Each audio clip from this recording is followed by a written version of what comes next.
This is the Right Now podcast with Sarah Werner, episode 40, How to Deal with Rejection.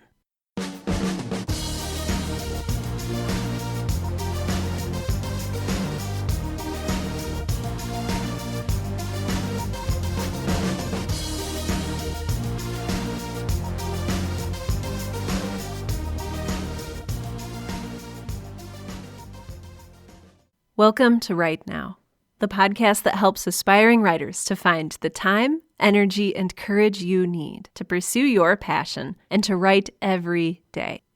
I'm your host, Sarah Werner, and I feel like it has been 100 years since I last podcasted. This is weird but good. It's currently the month of April 2016, and April for me was it was a month full of things and obligations and speaking gigs and travel and everything, absolutely everything. So I am glad to be back in my little office, which doubles as my podcasting studio, with my two cats clawing at the door outside, wanting to be let in so they can knock everything over and destroy my recording. And with motorcycles and trucks going up and down the hill upon which I live, very vigorously revving their motors incessantly and with great relish and delight. I'm glad to be back. I'm glad that you are tuning in and listening to episode 40 here with me, which is about rejection. And maybe at this point you're saying something like, Sarah, your podcast is supposed to be uplifting. It's supposed to be inspiring. Rejection is not inspiring. And you are correct. Rejection hurts and makes us feel terrible and unwanted and, dare I say, rejected. But it's something that every writer goes through. It's something that every human being alive goes through. Unless you lead a specially charmed life. This is maybe not the episode for you. But for those of us who deal with rejection, maybe on a daily, monthly, weekly, yearly, whatever, hourly basis, I hope that this podcast episode will provide you with some good information on dealing with rejection and how others have dealt with rejection and what rejection really means about us and about our writing. So, what is rejection? And what does it mean for a writer to be rejected? I feel like I'm kind of doing one of those Webster's defines rejection as ... but I'm not. I'm not even going to look up the word rejection. I'm just going to tell you that it is somebody telling you no. And it might have absolutely nothing to do with what you've written. For the most part, unless the person that you've submitted your writing to is following a rigorous and standardized checklist, most of the time, rejection and approval or acceptance for that matter is subjective. That means that it is up to the person's feelings and opinions, and there's no real underlying guidelines to tell you whether you're doing something objectively right or wrong. And because of its largely subjective nature, rejection is something that we wrestle with because it's not clearly right or wrong. So I'm going to give you a real-life example of something that actually just happened to me. So the month of April, I just mentioned, was very busy, and I gave 3 talks in 3 weeks, which, if you're a seasoned speaker, that might be the norm for you. But for me, it was a little aggressive. I went up to the 3rd talk, which was in Minneapolis, oh my gosh, it was 2 days ago. I'm still in this weird post-conference speaking haze of weirdness, so please forgive me if I can't remember where I am and who I am and all those lovely things. I gave my talk, and it went really, really well. The room was packed. It was standing room only. I was feeling a good energy off the crowd. If you've spoken before, you know that is sort of what makes or breaks a talk. It's the energy. It's what the crowd is giving back to you as you're speaking to them. And afterwards, a couple folks came up and shook my hand and said I did a great job. And I beamed and I said, thank you so much. It means the world to me. Thank you. I was so grateful for those kind people who said kind things. But our brains, for whatever reason, have this I don't know if it's a need or a desire or just an inclination to ignore the 99 good things that are said about us or about our work, and to focus, almost obsessively so, on the one bad thing that is said to us or about our work. So after I gave my talk, which was about honesty in marketing, which is just one of my absolute favorite topics, and I get really fired up about it. I love talking about truth and honesty and just all of the magic that happens. There's a motorcycle. Can you hear it? Oh yeah, that's a loud one. It's like a little moped. Anyway, so after my talk, I was just feeling really good about myself, and I was kind of on this high of like having accomplished something or gotten something over with that I had been not necessarily dreading, but it had been a stressor in my life. I was like, yay, that was the end of my 3 talks in 3 weeks. And now I can go back to my weird little house on my weird little hill and be a weird little hermit with my weird little cats and, whatever else it is I surround myself with.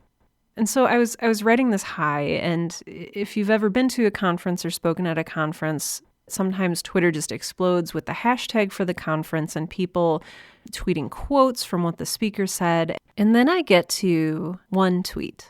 It's not directed at me, but it's tagged with the conference hashtag. And even though it's a vague tweet and it's not directed at me or tagging me in any way, I still know it was from my talk because the timestamp was from my talk. It was quoting something I had said directly and something that I remember saying.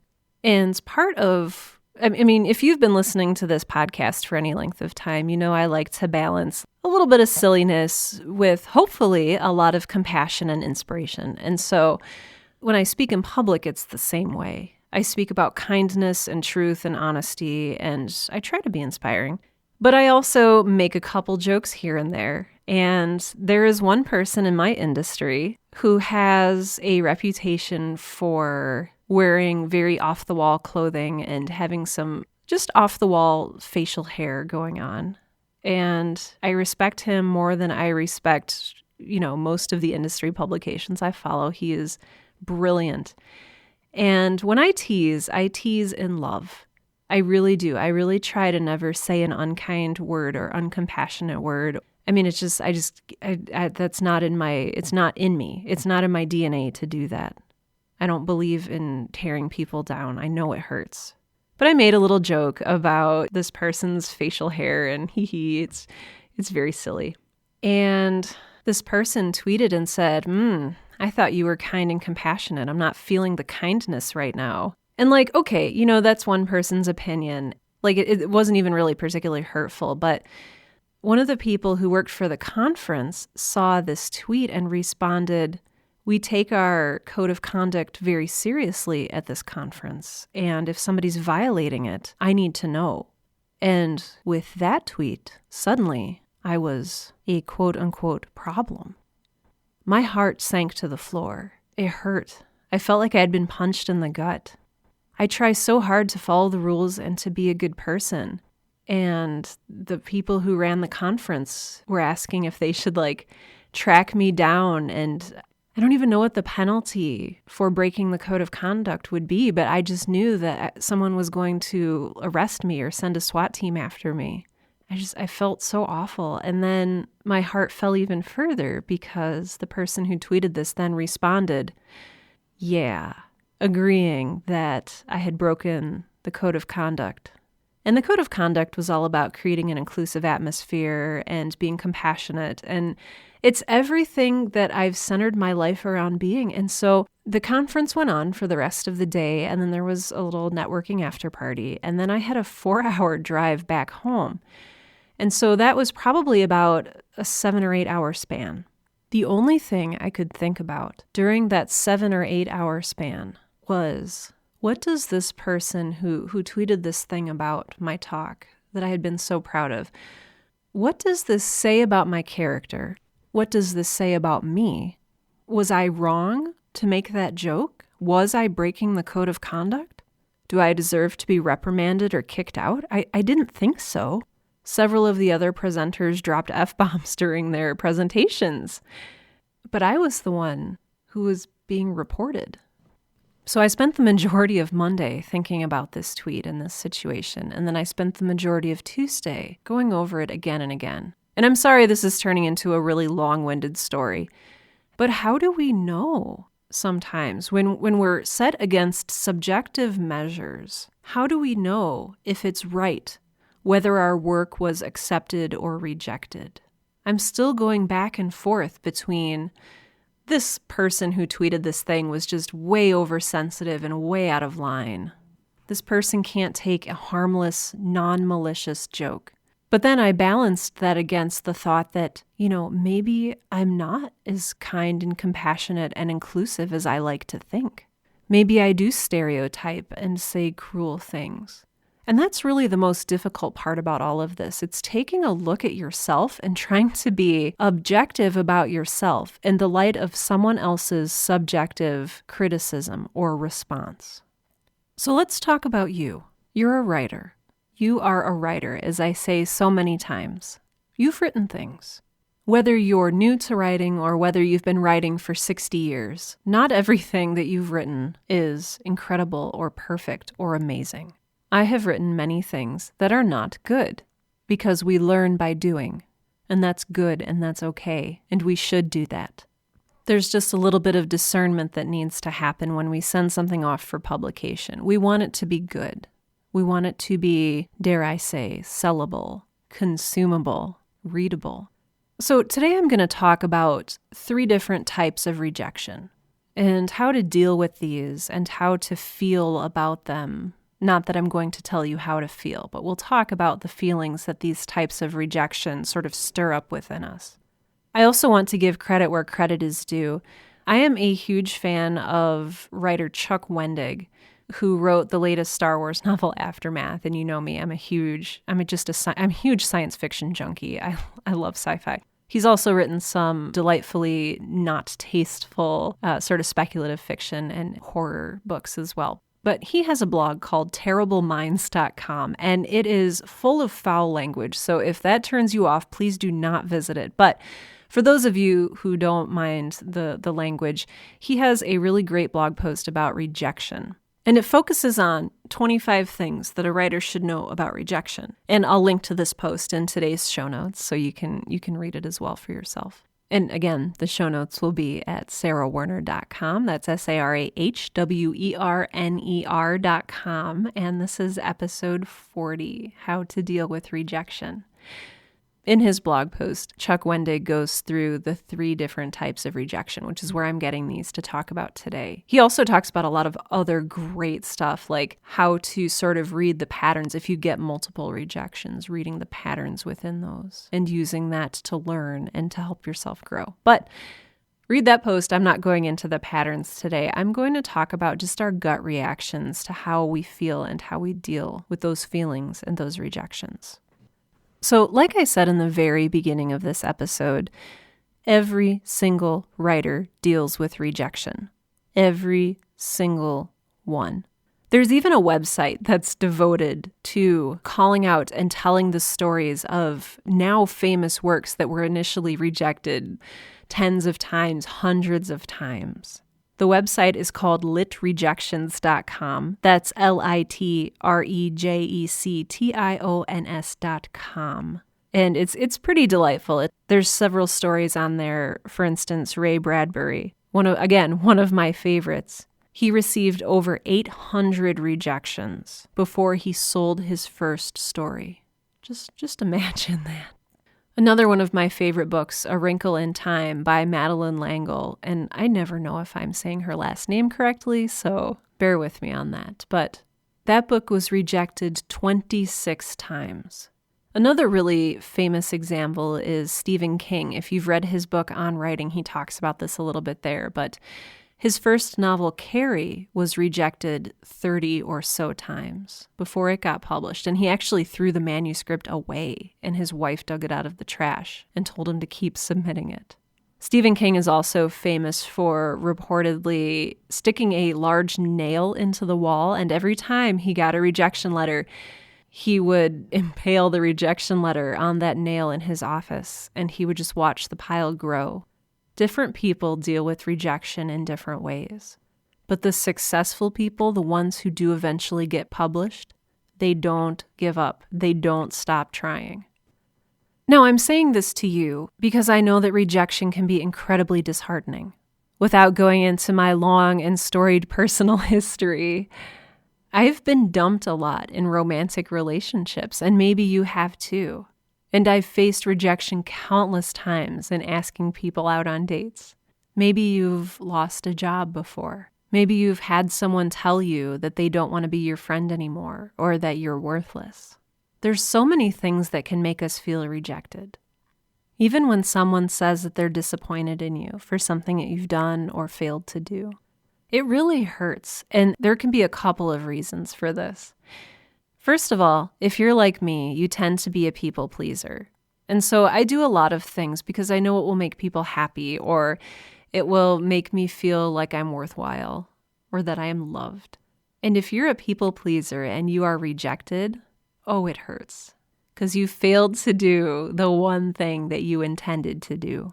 Rejection also hurts because, especially if you're a writer, our writing is so personal. Whether you're writing a memoir, a science fiction story, a horror story, a children's book, whatever it is you're writing, there's a piece of you within that. And sometimes it feels like when that piece of writing is rejected, we are rejected. A piece of us is dismissed or tossed away. But you know what?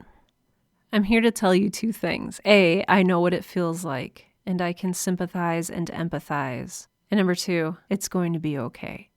In his blog post, Chuck Wendig talks about good rejection, worthless rejection, and mean rejection. We're going to talk about good rejection first, because I think that this is something that can actually help us. This is something that seems bad on the outside, but really can be a force of good. It can be a much needed change agent in our writing. And you're asking, Sarah, how can rejection be good? It can mean being turned down by somebody in a romantic relationship that you later realize would have been a really awful idea. It might mean being turned down or let go from a job that was just not the right fit for you. And in writing, this is when you maybe get this sort of rejection that offers constructive criticism. These sort of rejections often are trying to be helpful. And I know it's really easy to feel hurt and resentful when you're rejected. But I also urge you to look for the value in these types of rejections. When you get the type of rejection that says, hey, this was great, I just really want to see you clean up this character, or I really want to see you do this with your language, take that advice to heart. At the end of the day, this type of rejection may very well strengthen you as a writer. It's kind of like when you go out to exercise, if you exercise. But it's like when you go out to exercise and you're running or you're lifting weights, and as you're doing that, it's making little minuscule tears in your muscles. But that's what makes your muscles stronger. In his blog post, Chuck Wendig says, you can't change market forces, but you can change the quality of your work. And if the type of rejection or criticism that you're receiving is good rejection, it will try to nudge you in healthy and good ways in which you can grow as a writer. It's just sort of difficult to balance that against the fact that it is a rejection and it hurts. Just please know, it's never personal. It feels that way. But the person who read your work doesn't know the whole you. They just realized that maybe this thing that you wrote was not a good fit for their audience or their market or even just the time and the place. It's not a commentary on who you are or what type of person you are. They don't know you. All they know is the small piece of writing that you submitted, and your self-worth is not entirely tied up in that. The second type of rejection is sort of in the middle, and this is worthless rejection. This is when you get an email that says, yep, nope, sorry. And it doesn't really tell you why you were rejected or how you can improve your writing. It's just kind of a rejection. If and when you receive one of these, read it over. Make sure that it's not a good rejection in disguise. Remind yourself that this entire process is subjective, and what wasn't a great fit for one publisher might be a great fit for another publisher, and keep going. Think about Ray Bradbury and his 800 rejections. Think about Stephen King and the nail in his wall that had all of his rejection slips. Think about all those writers. Every published writer has a drawer in their desk where there is a manuscript or 2 manuscripts or 10 manuscripts that even after they've been published, nobody wants to publish. Not everything we write is gold, and that's okay. What I say to that is welcome to the club. Every writer faces rejection. Going back to the talk that I gave in Minneapolis on Monday, one of the examples that I give is a marketing example, and it's about being what Doug Kessler calls insanely honest in your marketing copy. And what he says essentially is that everyone comes to your work with a different mindset and different wants and different needs, and you're just not going to satisfy everyone. And I know that's a really rote thing to say, and it's really hard to believe that anyone wouldn't like our work. But even think about very, very successful brands. Think about Coca-Cola. Coca-Cola is a wildly successful brand. But think about all of the people who like Pepsi better, or who don't drink soda, or who hate corn syrup. Not everyone has to love you or love your work in order for you to be happy and successful. Finally, I want to talk about mean rejection.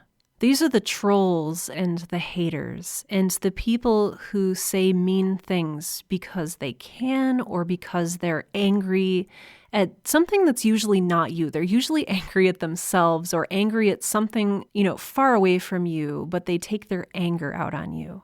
These are the trolls. These are the people who live in the YouTube comments. These are the people who leave 1-star Amazon reviews and send you messages filled with hateful things and just make you feel awful in general.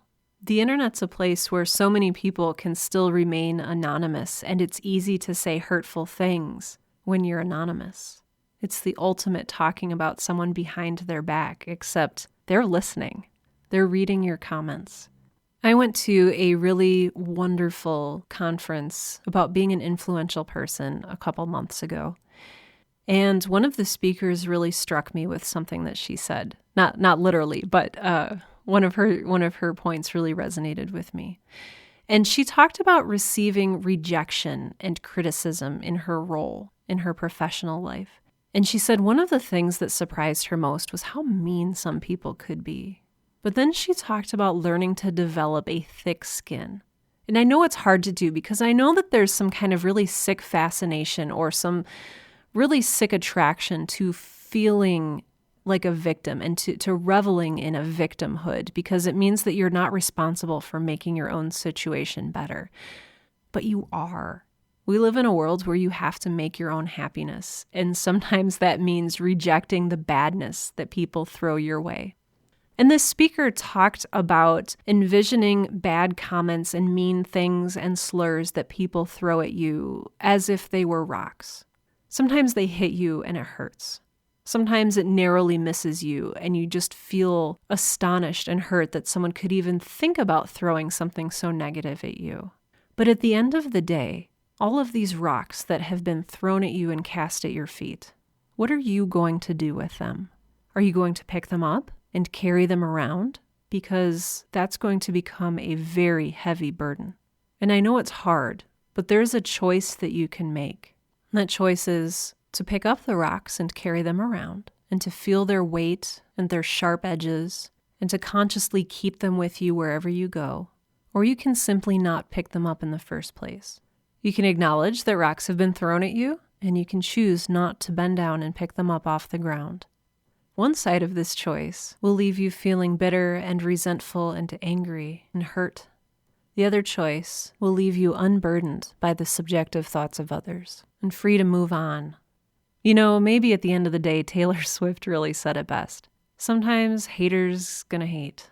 Your role in this is to just step over the rocks that people have thrown at you and lift your chin up high. Take the high road. I know that whoever said sticks and stones may break my bones, but words can never hurt me was very, very wrong. Oftentimes, it's words that hurt us the most. But to a certain degree, you can choose how you respond to that hurt Whether you pick up those figurative rocks and carry them around and let them burden and scrape you, or whether you acknowledge them and leave them right there on the ground where they belong. Not everyone loves Coca-Cola, and not everyone is going to love what you write. You're going to face rejection, but that's okay. You are a writer, and that is one of the things that makes us tougher and stronger. Every single rejection you get is a battle scar that makes you look tougher and meaner and more awesome. So ignore and dismiss the mean rejection. Don't feed the trolls. Let them be mean and miserable. You're above that. For worthless rejection, shake it off. They don't know you. It's not a reflection of your moral character or of who you are. Keep trying. Remember that your writing is not the perfect fit for everyone. Finally, I urge you to learn from good rejection. Unlike our Little League baseball teams, we're not going to get a participation award for every single thing we do. But you don't learn anything from getting a participation award. You learn lessons from losing or from receiving a rejection letter that says, hey, you really need to work on this. Or, hey, if you fix this up and resubmit it next year, we might take it. Embrace this helpful criticism. It's just going to make you better and stronger than before. Now, I didn't cover absolutely every single thing that has to do with rejection. Sometimes you're going to get rejected because of things outside of your control or because of established unfairness within the world of publishing. And I'm so sorry about that. I don't want that to happen to you, but it might. In which case, I want to remind you, keep going. There are two things you can do if you find you're being rejected more than you should, or if you just want to be rejected maybe a little bit less, if you want to set yourself up to not be rejected as much. One of these is to self-publish your work.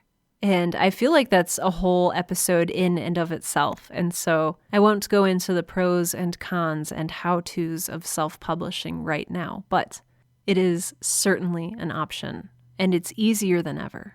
Secondly, this is a place where a trusted reader or a reading group or a writing mentor or even a group of fellow writers, whatever, other people can read your writing and let you know if the rejections that you're getting are off kilter or if there is some improvement that your work can use. We all have room to learn and grow, even if you're a great and experienced writer. The thing about writing is you'll never stop getting better unless you stop writing. There's always room for improvement. And so join a writer's group or a writer's circle, find a writing mentor, find readers for your work who are willing to give you constructive criticism, and really go into it with an open mind and the determination to learn and get better and get stronger. And finally, if it helps, visit litrejections.com and remind yourself that even some of the very greatest writers started with a pile of rejection letters. This week, I don't have a book of the week for you because I have been doing two things, and one of those things is A, reading books for work, which I'm not particularly inclined to review here because they're technical and or dull and or not really applicable to writing as the sort of art form that I like to talk about it in. And the other thing is I've been too busy to enjoy reading. Well, I've been too busy to read, not too busy to enjoy it, but I have been unable to enjoy it because I don't have time to read, which is depressing and terrible. And boy, do I love reading. It's just a great way to center myself. And I think that it's one of the key reasons why I've been just really, really falling apart lately. So yes, technically for like the 5th week in a row, I am technically still reading Leviathan Wakes by James S.A. Corey, and it continues to be delightful if/when I get a chance to read, which has not been very often lately. But now that April is almost over, I think that I should be having some time again to read, maybe to write, to do what I love. I hope you have time to read. Reading is so important. It's how most writers become better, other than constructive criticism and rejection. You can learn so much about writing by reading. In fact, I have a podcast episode about it. I think it's number 18. I could be wrong. I'll link to it in the show notes for today's episode. If this is something that you're willing to talk about, I would love to hear how you deal with rejection or how you think you might deal with rejection. You can send me an email letting me know at hello@sarahwerner.com. That's SARAHWERNER.com. By navigating to my website, to the contact page and filling out the little form there, or you can leave a comment at the bottom of the show notes for today's episode, episode 40. I would love to get a broader perspective about how different writers deal with / cope with / react to rejection. I think at the end of the day, being a writer is a lot more difficult than most people give it credit for. They don't understand that it's hard work, that it's frustrating, and that we face so much rejection. And so I just wanted to say I am so proud of you in like a non-patronizing way. I'm so proud of you for sticking to it and doing what you love. And if you've been on a break lately, that's okay. There's always time to get back into writing. I really want to thank you today for listening to the Right Now podcast. I know that it takes 30, 40 minutes out of your day to listen, but I really, truly do appreciate it. Thank you so much for listening. I also want to say thanks specifically to the people who support me on Patreon. This includes official Cool Cat Sean Locke, official Bookworms Matt Paulson and Rebecca Werner, official Rad Dude Andrew Coons, and just so many more lovely and wonderful people.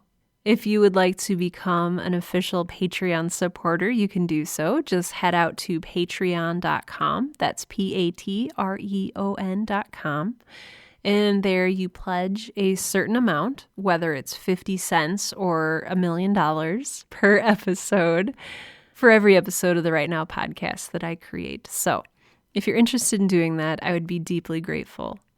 If you would like a less financially demanding way to support the Right Now podcast, I encourage you to subscribe. You can do this through iTunes or any other podcatching app you prefer to use. Just hit the subscribe button, and that really helps an uptick in my numbers. You can also leave me a review, written or starred, in iTunes or any of the other podcatching apps. Finally, a great way to share the Right Now podcast is to tell your friends about it. If you have a writer friend or a family member who loves to write, let them know about this podcast. If you think it would be helpful and encouraging to them, I would love to have you share it. So thank you for listening. Thank you for being awesome. Oh my gosh, I almost forgot to ask you to be sure to sign up for my email mailing list if you haven't done so already.